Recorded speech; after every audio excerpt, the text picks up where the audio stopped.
আসসালামু আলাইকুম ওয়া রাহমাতুল্লাহি ওয়া বারাকাতুহু। কেমন আছেন আপনারা? কারা কারা ভালো আছেন হাত তুলেন তো দেখি। একটু তাকবীর হবে, অনেক সময় তাকবীর হয় না। সবাই হাত উঠান, হাত উঠান, যে লিল্লাহে তাকবীর। আরেকটু আওয়াজ দেন, আরেকটু আওয়াজ দেন, আল্লাহ খুশি হবে। নারে তাকবীর। আল্লাহ কবুল করুক, বলেন আমিন।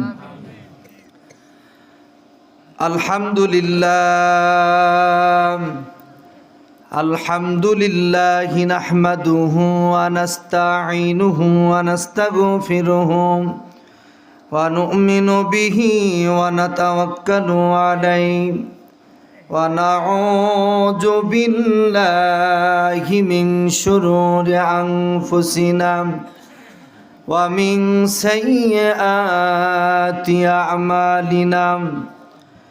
من يهد الله فلا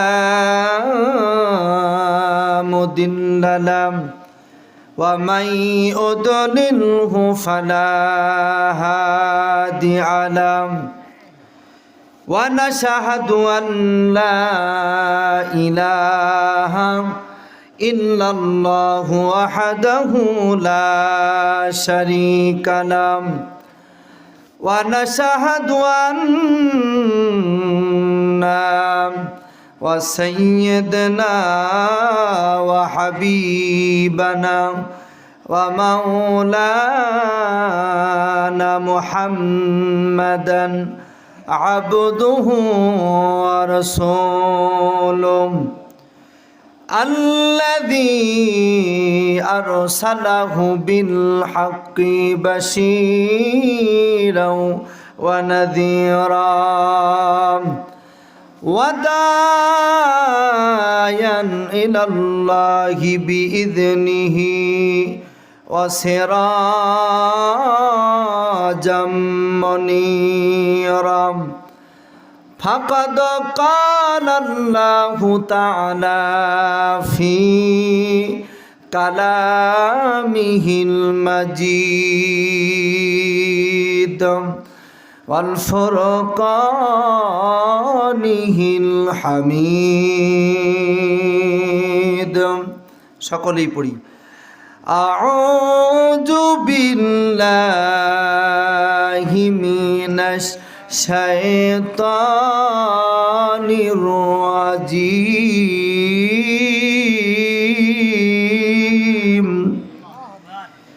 বিসমিল্লাহির রাহমানির রাহিম।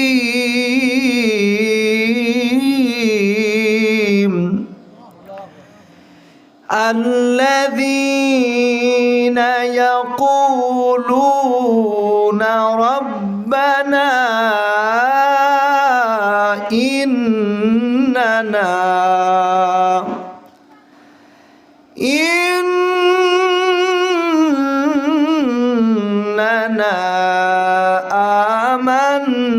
آمنا فاغفر لنا ذنوبنا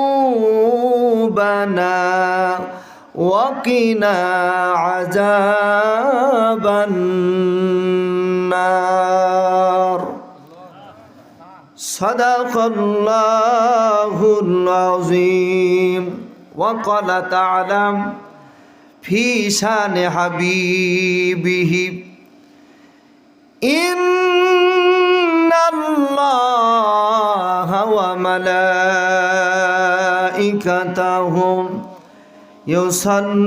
يصلون على النبي يا أيها الذين آمنوا صلوا عليه وسلموا تسليما اللهم سيدنا وعلى آل سيدنا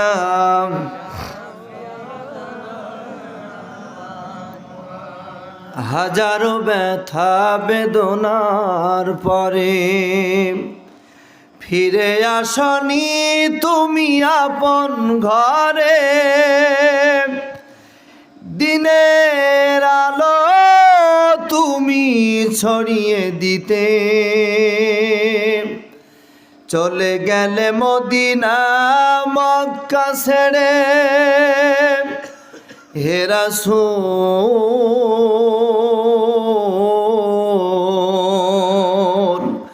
তোমাকে ভুলি আমি কেমন করে, হে রাসূল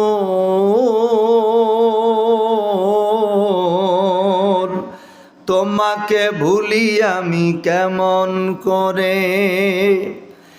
খেয়ে না খেয়ে দিন কায়েমের পথে নিজেকে দিয়েছ বিলিয়ে, তায়েফের কাফেরেরা চিনল না সে আলো, দুষ্টু ছেলেদের লেলিয়ে দিল। হে রাসূল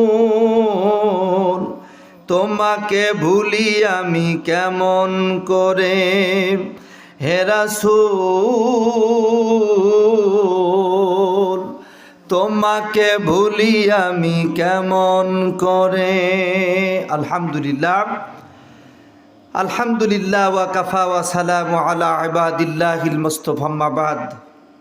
মুআজ্জাজ মোহতারাম, বাংলাদেশের ঐতিহ্যবাহী জেলা বগুড়া জেলার অধীন কাহালু উপজেলার অন্তর্গত কৃষ্ণপুর জামে মসজিদের উদ্যোগে অত্র এলাকার সার্বিক সহযোগিতায় আয়োজিত ঐতিহাসিক তাফসীরুল কোরআন মাহফিল, এ মাহফিলের সম্মানিত সুযোগ্য সভাপতি সাহেব জনাব মাওলানা মোহাম্মদ সিরাজুল ইসলাম, সিনিয়র শিক্ষক ভালোগণ নাকি ভালসন দাখিল মাদ্রাসা, আল্লাহ তাআলা আজকের মাহফিলের সম্মানিত সভাপতি সাহেবকে নেক হায়াত তৈয়বা দান করুক, বলেন আমিন। আজকের মাহফিল আপনাদেরকে আলোচনা শুনিয়ে ধন্য করেছেন বিভিন্ন ওলামা একরাম, বিশেষ করে আমার পূর্বে এশার নামাজের পর আলোচনা করেছেন আপনাদের মসজিদের সম্মানিত ইমাম ও খতিব হযরত মাওলানা মোহাম্মদ আল আমিন সাহেব। আমার পূর্বে আলোচনা করলেন আপনাদের এলাকার কৃতি সন্তান বিশিষ্ট ইসলামী চিন্তাবিদ মুফতি মাওলানা মোহাম্মদ মিনহাজুর রহমান। আল্লাহ তাআলা তিনাদের এই কণ্ঠগুলিকে দ্বীনের দায়ী হিসাবে সারা পৃথিবীর জন্য কবুল করুক, বলেন আমিন। সম্মানিত ভাইরা আমার, আমরা কোরআনের মাহফিল এসেছি, ইনশাআল্লাহ আমরা চালাকবে না, সমস্যা নাই। সম্মানিত ভাইরা, আমি ইতিপূর্বে মনে হয় আপনাদের পাশে কোথায় মাহফিল করছি, মনে হয় আলোচনা শুনেছেন নাকি না? আলহামদুলিল্লাহ, আল্লাহ কবুল করুক। অল্প সময়, নির্দিষ্ট সময়ের মধ্যে কথা শেষ করব ইনশাআল্লাহ। আমরা এখন তো মাহফিল করার ক্ষেত্রে আর কোনো অনুমতি লাগে না, কি বলেন, ঠিক কি না? এজন্য কোনো অনুমতি লাগতেছে না। তো যে আল্লাহ পাক আজকে উন্মুক্ত পরিবেশে দুনিয়ার সমস্ত ব্যস্ততা থেকে ফারেক করে যে আল্লাহ তাআলা আজকের এই মাহফিলে আমাদেরকে উপস্থিত হওয়ার তৌফিক দিলেন, জবান ছেড়ে আমরা শুকরিয়া আদায় করছি, পড়ছি আলহামদুলিল্লাহ। আর একটু জোরে বলতে হবে আলহামদুলিল্লাহ। লক্ষ কোটি দরুদ ও সালাম সাইয়্যিদুল মুরসালিন আশরাফুল আম্বিয়া তাজেদারে মদিনা হাবিবে কিবরিয়া মুহাম্মদ রাসূলুল্লাহ সকলে পড়ছি সাল্লাল্লাহু আলাইহি সাল্লাম। সম্মানিত ভাইরা আমার, আমরা কোরআন থেকে কথা শুনব। আমরা কোনোদিনই দুনিয়ার কোনো মানুষের বিপক্ষে কথা বলি তাদের যারা হচ্ছে আল্লাহর দুশমন, কথা বলেন ঠিক কিনা? কিন্তু এক শ্রেণীর মানুষ কোরআনুল কারীমের এই কথাগুলি নিজের বিপক্ষে নিয়ে নেয়, আসলে বিপক্ষে নাই তারা যাদের সাথে কোরআনের সম্পর্ক নাই। ঠিক কিনা বলেন? এই জন্য আমার ভাইরা, আমরা কোরআনুল কারিমের পক্ষে থাকতে চাই। কোরআন আছে যেখানে আমরা আছি সেখানে, কোরআন নাই যেখানে আমরা নাই সেখানে। এই যে মাহফিল, কি বলবো, বাংলাদেশে বিভিন্ন জায়গায় বক্তার মাইক পর্যন্ত কেড়ে নিয়েছে। আপনারা দেখেন নাই? মাহফিল করতে আসলেই কমিটিকে থানায় কমিটির নাম, আইডি কার্ড পর্যন্ত দেওয়া লাগছে। ঠিক কিনা? আমরা বলি আজকে তারা কই, আর খবর পাওয়া যায় না। এই জন্য বাংলাদেশে কোন যুবক যেন একটা গান বানাইছে, শোনেন না আপনারা? আল্লাহ তোমার দরবারেতে হাজার শুকরিয়া, হাসিনা পালাইছে দেশটা ছাড়িয়া। শোনেন নাই? কোথায় আওয়ামী লীগ, কোথায় কাদের কাকা, কোথায় গেল ওই জালিমের গরম গরম কথা? আপনারা শোনেন নাই? খেলা হবে, খেলা হবে, খেলা হবে বইলে কাকা গেল পালায়া। কত কথা। সম্মানিত ভাইরা, এই জন্য কোরআনুল কারিমের কথা আমরা মন খুলে বলতে পারি নাই। এরপরেও যারাই বলেছে তাদের নামে হামলা মামলা হয়েছে। কথা বলেন ঠিক কিনা? আমার একটা মাহফিলে মরহুম শহীদ আল্লামা দেলোয়ার হোসেন সাইদি সাহেবের নাম বলার কারণে মাইক কেড়ে নিয়ে কয় দোয়া করেন। চিন্তা করা যায়? বলেন তো, আল্লামা সাইদি সাহেব কি চোর? আমার ভাইরা, সব কথা বের হয়ে আসতেছে, কোথায় দেল্লু আর কোথায় দেলোয়ার হোসেন সাইদি ষড়যন্ত্র করে দুনিয়া থেকে এরকম ভাবে তাকে শহীদ করা হয়েছে। কথা বলেন ঠিক কিনা কন? আমার ভাইরা, আমরা এক এক করে কিছু কথা শুনবো ইনশাআল্লাহ। আমি যেহেতু খুব বেশি সময় নেব না, ইনশাআল্লাহ 12টার মধ্যেই মাহফিল ক্লোজ করে ফেলবো ইনশাআল্লাহ। থাকবেন তো ইনশাআল্লাহ? আমি সূরাতুল আল ইমরানের 16 নম্বর আয়াত তেলাওয়াত করেছি, ওই আয়াতের আঙ্গি কথা বলবো ইনশাআল্লাহ। সম্মানিত ভাইরা, আমার আলোচনার বিষয় হলো যে কাদের দোয়া কবুল হয় না। কাদের দোয়া? আমরা তো আল্লাহ তাআলার কাছে দোয়া করি না?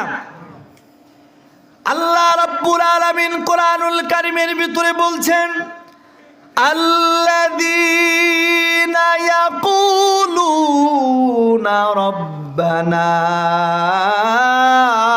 ইন্নানা আমান্না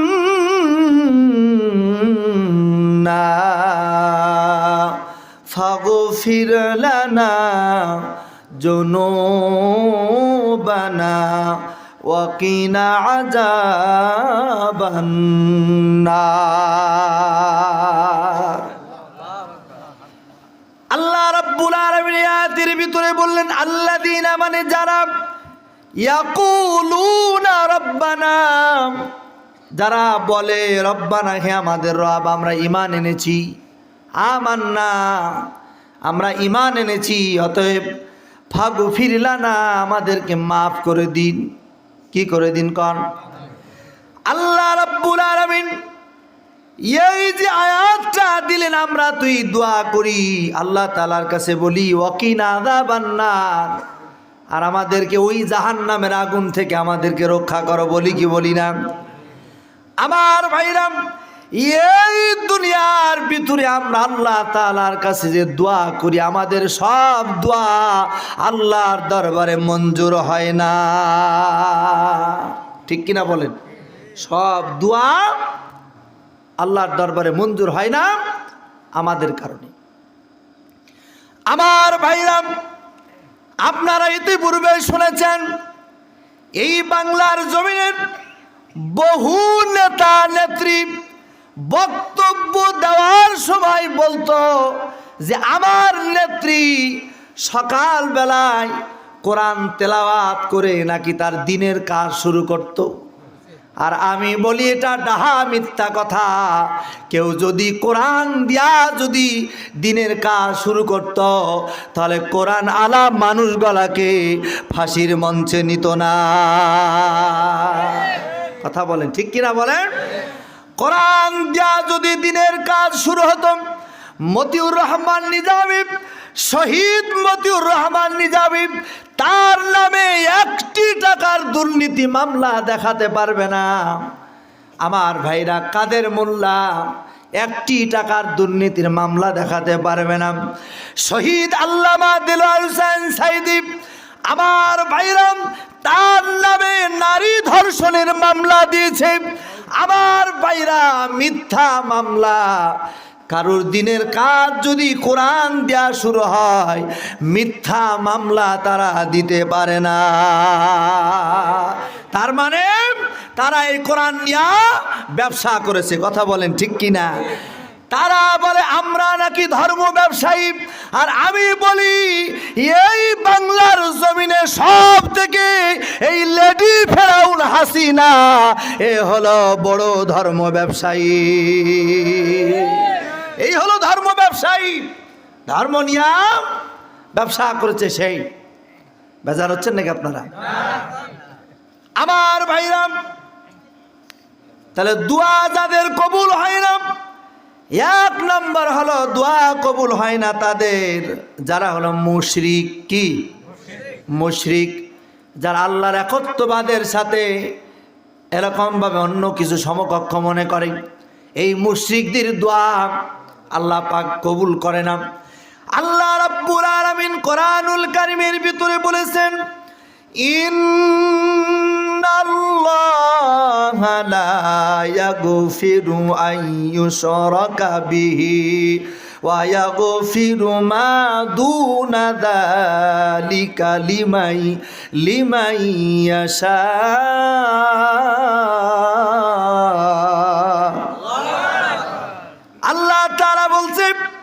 আল্লাহ তাআলা বলতেছেন কখনো ক্ষমা করবেন না তার গুনাহ যে আল্লাহর সাথে শিরক করে। আমার ভাইরা, এই দুনিয়াতে সব থেকে বড় শিরক হলো আল্লাহর আইন না মানা। এটাই তো শিরক, আল্লাহর আইন না মানা। আমার ভাইরা, এই দুনিয়ার ভিতরে মাঝে মধ্যে আমি বুঝাই, এই যে মোবাইল কোম্পানি যে মোবাইলটা বানাইছে, এই মোবাইলটা তো মানুষকে আল্লাহ পাক সামান্য যে জ্ঞান দিয়েছে, জ্ঞানের এই মোবাইলটা যে বানাইছে, এই মোবাইলটা ব্যবহার করার জন্য একটা নির্দিষ্ট নিয়ম কানুন আছে না নাই?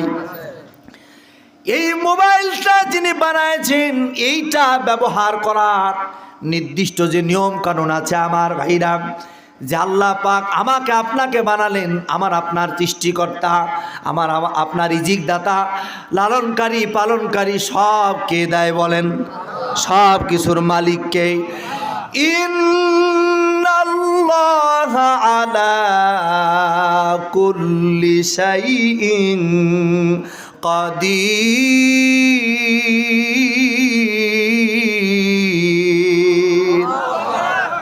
সব কিছুর মালিক হলেন আমার আল্লাহ পাক। আল্লাহ তাআলা সব কিছুর মালিক। আল্লাহ রাব্বুল আলামিন আমাকে আপনাকে চলার জন্য একটা গাইডলাইন দিয়েছে। তার নাম কি? জোরে বলেন, তার নাম কি? তার নাম হলো কোরআন। এই কোরআনুল কারীমের ভিতরে জীবনে, ব্যক্তি জীবন, পারিবারিক জীবন, সামাজিক জীবন, রাষ্ট্রীয় জীবন, যা কিছু প্রয়োজন সব এই কোরআনে আছে না নাই? আল্লাহ পাক এই কোরআনে সব দিয়েছেন। সুবহানাল্লাহ। সেই জন্য আজকে আমাদের কোরআন দিয়া, কোরআনের আইন আমরা মানতে চাই না। আমরা মানুষের তৈরি করা ধর্ম নিরপেক্ষ মতবাদের পিছনে ছুটি। কথা বলে ঠিক কিনা বলেন? এই জন্য মানুষের তৈরি করা, মানুষের বানানো আইন ও কানুনের মুখে ছাতা মেরে আল্লাহর কোরআনের দিকে আমাদের ধাবিত হতে হবে। কথা বলে ঠিক কিনা বলেন?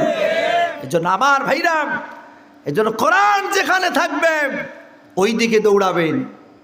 বাংলাদেশে আমরা খেয়াল করে দেখেছি, রাস্তায় গাড়ি ধরেছে, পুলিশ জয় বাংলা বললে ছেড়ে দিয়েছে, ঠিক কিনা? এটা দেখেছি তো, আমরা জয় বাংলার লোক, জয় বাংলার লোক। আমার ভাইরাম, আল্লাহ ছাড় দেয়, ছেড়ে দেয় না। আল্লাহ তাআলা ছাড় দেয়, ছেড়ে দেয় না। সম্মানিত ভাইরা আমার, আমরা লক্ষ্য করে দেখেছি বাংলাদেশে মরহুম আল্লামা দেলোয়ার হোসেন সাঈদী সাহেবের বিপক্ষে অবস্থান করেছে সেই দিন থেকে, যেই দিন সংসদ ভবনে বন্ধ হয়েছে একটা শিরক। আপনারা জানেন, এই সংসদ ভবনে মানুষ যখন ঢুকতো মাথা নত করে ঢুকতো। সেই শয়তানের বানানো কুর্নিশ এমনভাবে সংসদ ভবনে ঢোকা হতো যে মাথা নত করা রাখতো। এই মাথাটা কার কাছে নত করতে হবে? জোরে বলতে হবে, কার কাছে? আল্লাহর নাম নিলে আল্লাহ খুশি হয় না, বেজার হয়? সকলে জবান ছেড়ে বলেন তো, এই মাথা কার কাছে নত হবে? আল্লাহ তাআলার কাছে। শহীদ আল্লামা দেলোয়ার হোসেন সাঈদী সাহেব এর বিপক্ষে তার ইমানি শক্তিকে একত্রিত করে সংসদ ভবনে, সংসদের মধ্যে তিনের এই কথা বলার কারণে এটা বন্ধ হয়েছে। ওই দিন থেকে ওই রাম আর বামেদের গায়ে অ্যালার্জি হয়েছে। সেই দিন থেকে তার বিপক্ষে অবস্থান করেছে এদেশের ইন্ডিয়ার দালালেরা। আল্লাহ কয়, তুমি এমন একটা মানুষকে ফাঁসি দেওয়ার চিন্তা করেছ, আল্লাহ পাক ছাড় দেয়, ছেড়ে দেয় নাই। কালের বিবর্তনে আমরা লক্ষ্য করে দেখলাম, কালের বিবর্তনে আমরা লক্ষ্য করে দেখলাম, ইতিহাসে এখন ইতিহাসে লেখা থাকবে তার নামের আগে স্বৈরাচার। ইতিহাস লেখা থাকবে তার নামের আগে স্বৈরাচার। কালের বিবর্তনে লক্ষ্য করে দেখলাম যে সে তো দেশ ছেড়ে গেলই, এই বাংলাদেশে যে সকল মানুষগুলি আল্লাহর জমিনে আল্লাহর দিন কায়েম করতে চায় তাদের গলায় তোমরা ফাঁসি দিয়েছ। আর আল্লাহ সারা বাংলাদেশে যত মূর্তি ছিল, বাবার মূর্তি, সব মূর্তির গলার মধ্যে রশি দিয়া মানুষ ভেঙ্গে গুড়িয়ে দিয়েছে। কথা বলে ঠিক কিনা? বলে কি আপনারা দেখেন নাই? মরার পরেও বেইজ্জতি, মানুষ জুতা মেরেছে, মানুষ এরকম ভাবে থুতু নিক্ষেপ করেছে। আমরা ফেসবুকে লক্ষ্য করে দেখেছি, মাথার উপরে বাচ্চা ছেলে প্রসাব করে দিয়েছে। দেখেন নাই? মানুষের ঘৃণা কোন জায়গায় যে জন্মাইছে। আমার ভাইরা, দোয়া কবুল না হওয়ার এক নম্বর কারণ হলো মুশরিক। কি? এই শিরক করা। তাহলে আমরা আল্লাহর আইন মানতে চাই কি চাই না? আল্লাহর আইন আছে যেখানে, আমরা থাকব সেখানে। আমার ভাইরা, আল্লাহর আইন আমরা মানতে চাই। আল্লাহর আইন যখন এই সমাজে বাস্তবায়ন হয়ে যাবে, এটা একটা মিনি জান্নাতে পরিণত হয়ে যাবে। কোনো চোর থাকবে না, কোনো ডাকাত থাকবে না। আমার ভাইরা, এই বাংলার জমিনে আমরা খেয়াল করেছি, এই গত 15 প্রায় 16টি বছর বড় বড় চোরের কোনো বিচার হয় নাই। বিচার হয়েছে তাদের, এই দেশে ওদের বিরোধী ছিল যারা, তাদের যাদের শরীরের ভিতরে বাংলাদেশ জামাত ইসলামের গন্ধ ছিল, আমার বিএনপি ভাইদের যাদের গন্ধ ছিল, সামান্য কোনো ত্রুটি পাইলেই তাদের নামে মামলা। কথা বলেন ঠিক কিনা? কান আমার ভাইরাম, এই বাংলাদেশে মুরগি চোর, ডিম চোর, ছাগল চোর, সামান্য ছোট ছোট চোরের বিচার হয়, কিন্তু এই দেশে যারা কারি কারি টাকা পাচার করে বেগম পাড়া বানাইছে, ওই মানুষ গলায় আমাদেরকে দেশপ্রেমের গল্প শোনাতো। জোরে বলেন ঠিক কিনা? বলেন। ওরা আমাদেরকে দেশপ্রেমের গল্প শোনাতো। আমার ভাইরা, বাংলার জমিনটা যদি কোরআন দেয়া যদি পরিচালিত হয়, মানুষ দরজা খুলে ঘুমায় থাকবে, চুরি হবে না।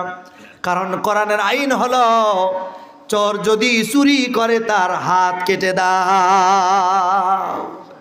চুরি থাকবে? এই কৃষ্ণপুর গ্রামে যদি একটা যদি চোর ধরা পড়ে যায়, এই চোরটা যদি কোরআন দিয়া বিচার করা হয়, এলাকার ভিতরে যখন প্রচার করবে মানুষ জেনে যাবে অমুক জায়গায় চোর ধরা পড়েছে, লোকজন আসবে, চুরি করেছে। ওই এলাকার মানুষ গলার সামনে, কৃষ্ণপুর এলাকার মানুষ গলার সামনে ওই চোরের হাত কেটে দেওয়া হবে। বলেন তো এই দৃশ্য যদি এলাকার চোরেরা দেখে, বলেন তো তারা কি আর চুরি করবে নাকি? বলেন চুরি করবে না, কারণ তারা জানে যে ধরা পড়লেই হাত যাবে। আপনারা লক্ষ্য করে দেখেছেন, আপনারা শুনেছেন, অর্ধজাহানের খলিফা হযরত ওমর তিনি একদিন রাস্তা দিয়ে যাচ্ছেন। ঘটনা বলাটা আমার উদ্দেশ্য নয়, এখান থেকে শুধুমাত্র শিক্ষাটা নেওয়ার উদ্দেশ্য। তিনি রাস্তা দিয়ে যাচ্ছেন, যেই রাস্তা দিয়ে তিনি যাচ্ছেন ওই রাস্তা দিয়া একটা যুবক হাতের ভিতরে মদের বোতল, কিসের বোতল কান? মদের বোতল। তিনি এই বোতলটা পিছনে নিয়ে তার হাতটা থরথর করে কাঁপতেছে, শরীরটা ঘেমে যাচ্ছে। তিনি চিন্তা করতে, ওমরের কাছে যদি ধরা খেয়ে যায় তাহলে আমার গর্দান চলে যাবে। আর আমার দেশে মদের লাইসেন্স পর্যন্ত দিয়েছে। কথা বলেন না কেন আপনারা? মদের লাইসেন্স, মদ, বিভিন্ন জায়গায় মদ বিক্রির দোকান তৈরি হয়েছিল। আপনারা লক্ষ্য করেন নাই? এই দোকানগুলি তারা বুঝতে পেরেছে কোন সময় আমাদের উপর হামলা হবে, অলরেডি পালাইছে। অলরেডি কি পালাইছে? এই মদের ব্যবসা ছেড়ে তারা পালাইছে। আমার ভাইরা, হযরত ওমর কে দেখে যুবক থরথর করে কাঁপতেছে আর শরীর ঘেমে আসতেছে। এই ওমরের ভয়ে, ওমরের সামনে ধরা খেলেন যে গর্দান যাবে, তিনি আল্লাহর কাছে তওবা করতেছে। আল্লাহ সব কিছু দেখে কি দেখে না? আল্লাহ পাক দেখে না? আল্লাহ পাক সব দেখতেছে। আল্লাহর কাছে তওবা করতেছে যে আল্লাহ আজকে যদি তুমি আমাকে বাঁচায় দাও আর কোনো দিন মদ পান করবো না। ওদিকে ওমর কিন্তু আস্তে আস্তে হেঁটে হেঁটে আসতেছে। হাঁটতে হাঁটতে হযরত ওমর রাদিয়াল্লাহু তাআলা যখন একেবারেই কাছাকাছি চলে আসলো, হযরত ওমর বুঝতে পেরেছেন যে ওর হাতের মধ্যে কিছু আছে। যুবক, তোমার হাতের মধ্যে কি? হাত থরথর করে কাঁপতেছে। হাত কি? তিনি বলেই ফেলেছেন বাঁচার জন্য, কয় হাতের মধ্যে দুধ। হাতের মধ্যে কি? দুধ। আসলে কি দুধ ছিল? আসলে কি মদ? কিন্তু এই কথাটি দুনিয়ার কেউ শোনে নাই। শুনেছেন কে? জোরে বলেন কে? আল্লাহ পাক। আমার ভাইরা, হযরত ওমর ওই যুবককে বলতে যে, যুবক, হ্যাঁ যুবক, তোমার ওই দুধের বোতলটা আমাকে একটু দাও, আমি একটু দেখি কি আছে ওই বোতলের ভিতরে, আসলে দুধ না অন্য কিছু। এবার হযরত ওমর রাদিয়াল্লাহু তাআলা এই বোতলটা খুলেছেন, খুলে দেখলেন হাতের উপরে নিয়ে একটু জিভাতে লাগাইছি। হযরত ওমর বলতে, যাহারে এত সুন্দর, এত সুন্দর স্বাদ, এইরকম দুধ তো আমি জীবনেও কোনোদিন খাই নাই। সুবহানাল্লাহ বলেন। আমার ভাইরা, যদি কোরআনের আইন প্রতিষ্ঠিত হয়ে যায়, মানুষকে বলা লাগবে না, বহু অপরাধী, বহু মদখোর মদ পান করা বাদ দেওয়া তওবা করে ভালো হয়ে যাবে। কথা বলেন ঠিক কিনা? কারণ ও জানে ধরা খাইলেই খবর আছে। আজকে আপনারা দেখেন না, জেনা ব্যভিচারিতে 6 লাখ এমপি মন্ত্রীদের বাড়িতে, ঠিক কিনা বলেন? আর কি বলে, হারুন তো নাই, আমার যুবকেরা আছেন হাউন আঙ্কেল, হাউন, যাকে ডিবি হারুন বলেন, তার চরিত্র নিয়ে তো কি বলবো। কোরআনের আইন যদি থাকে, অদূর ভবিষ্যতে আর কোনো স্বৈরাচার এই সকল ক্ষমতার অপব্যবহার করতে পারবে না। কথা বলেন ঠিক কিনা বলেন? এই জন্য বিচার কোরআন দিয়ে হওয়া দরকার।